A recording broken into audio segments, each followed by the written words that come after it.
저는 100% 상승한다고 봅니다. 그러다 보니 100% 여러분 부자 되고 있어요. 진짜 부자 되는 거 아닙니다. 자, 부동산 상승시키기 위해서 전제 조건이 있죠. 그 전제 조건은 전세금입니다. 우리나라만 가지고 있는 독특한 주택 방식이죠. 전세금 상승해 줘야지 자, 집값도 올라가게 되는 것입니다.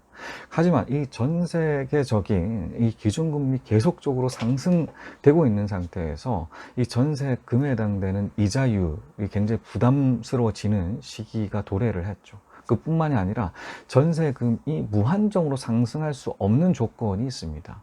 앞서 말씀드렸던 금리 영향도 있겠지만 이 전세금을 구성하는 80% 정도의 금액들이 대출을 이용하기 때문이죠. 80% 대출이고 20%는 잔금 같은 경우는 자기 돈이 들어갑니다. 그러다 보니 이 대출금이 얼마만큼 증액되느냐에 따라서 이 전세금 상승 범위가 정해진다라는 것이죠. 하지만 이 전세금 대출을 실행하기 위해서 그 기준들이 존재를 합니다. 보증금 기준이 있을 것이고, 예를 들어서 1억까지 대출이 나오는 그런 대출이라고 하면 뭐 2억짜리 전세 들어간다고 했을 땐 전세금 대출을 못 받는 그런 상황이 발생된다라는 그 기준선들이 다 정해지게 된다라는 것이죠. 하지만 10월 4일 오늘이거든요. 10월 4일 오늘부터 자, 이 기준들이 바뀌었습니다. 한번 그 관련 기사 보면서 말씀드리도록 할게요. 자, 청년 버팀목 전세대출 4일부터 자, 7천에서 2억까지 증가이 됐고, 자, 신혼부부 3억으로 한도 확대되었습니다.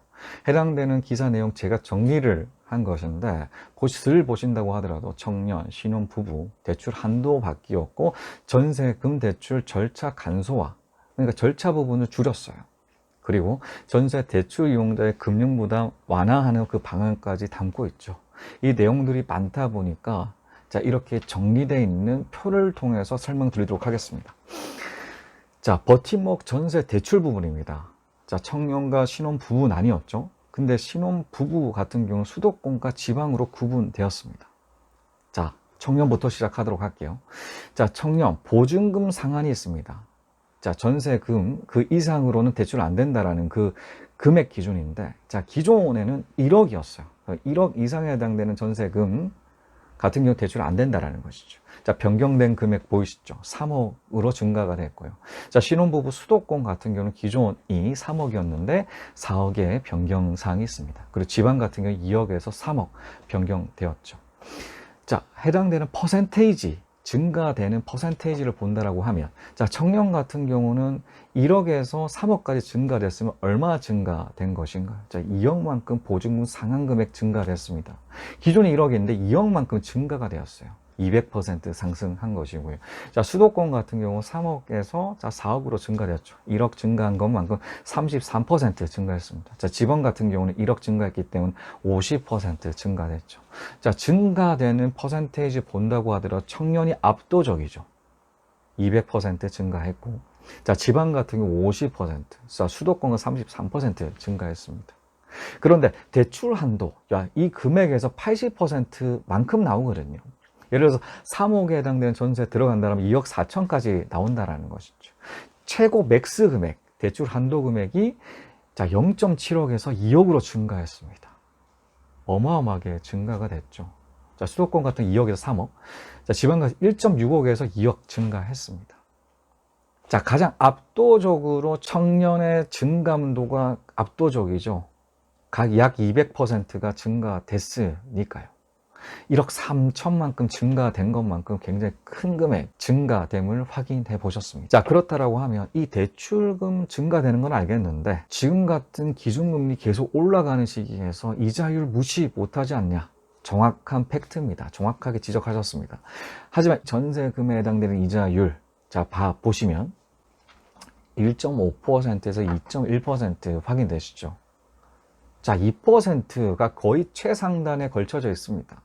그러면 예를 들어서 자, 청년 대출 2억 같은 경우를 2%로 가정해 봤을 때 자, 얼마 정도의 이자가 빠져나가나 라고 본다라고 하면 33만 원입니다. 그렇죠. 자, 2억의 2% 400만 원 1년에 내야 되는데 자, 월에 해당되는 금액 33만 원 나오지 않겠어요? 10이 나누었을 때 33만 원 나오게 된다라는 것이죠. 얼마 전까지 월세 비중 계속 증가를 했거든요. 왜? 기준금리 계속 올랐기 때문에 그런 부담감으로 월세 선호하셨는데 이 흐름들이 바뀔 수 있는 변경사항들이 생겼다라는 거예요. 33만 원이다라고 하면 기존에 빌라 30만 원짜리 들어가는 것보다 아파트 33만 원짜리 들어가는 게 훨씬 더 유리해진 상황이다라는 것이죠. 저는 이 대출 기준이 바뀜에 따라서 어떤 아파트 가장 크게 영향 미치냐라고 생각했을 때 1, 2인 가구에 해당된 소형 아파트 굉장히 크게 영향 미칠 수밖에 없다라고 생각합니다. 전세금도 굉장히 작죠. 하지만 청년에 몰아줬습니다. 1인 가구에 해당된다라는 것이죠. 요즘 시에서는 1, 2인 가구 거의 50%에 육박합니다. 1, 2인 가구 폭발적으로 증가하고 있는 것을 그래프로도 알 수가 있죠. 60%가 넘어가고 있습니다. 그런 것만큼 청년의 이런 집중된 대출 금액 부분 증가됨을 확인하게 된다라는 것이. 1인 가구에 해당되는 아파트 어디가 있을까요? 이 소형 아파트죠. 자, 20평 이하 17평 혹은 18평 같은 경우는 방 2개 그리고 거실 겸 부엌이 나오는 이런 아파트 거주할 수 있거든요.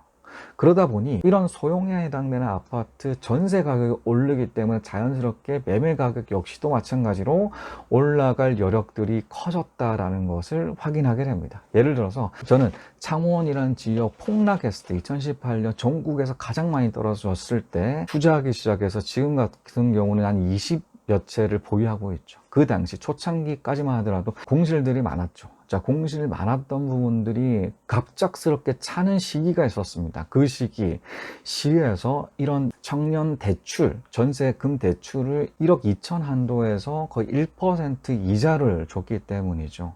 자, 1억에 해당되는 1% 이자 같은 경우는 1년으로 친다면 100만 원 이자가 나갑니다. 자, 12 나눈다라고 하면 월 8만 원 정도 낸다라고 하면 들어가서 살 수가 있기 때문에 다른 월세에 비해서 전세 선호도가 굉장히 높았어요.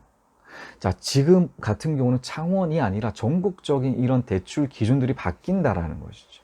그러다 보니 이 전국에 해당되는 이 소형 아파트 전세금들이 계속적으로 상승할 가능성, 여지들이 굉장히 커졌다라는, 저는 100% 상승한다고 봅니다. 그러다 보니 이 소형에 해당되는 매매가 역시도 계속적으로 상승할 수밖에 없다라는 부분들 확인하셨으면 좋겠습니다.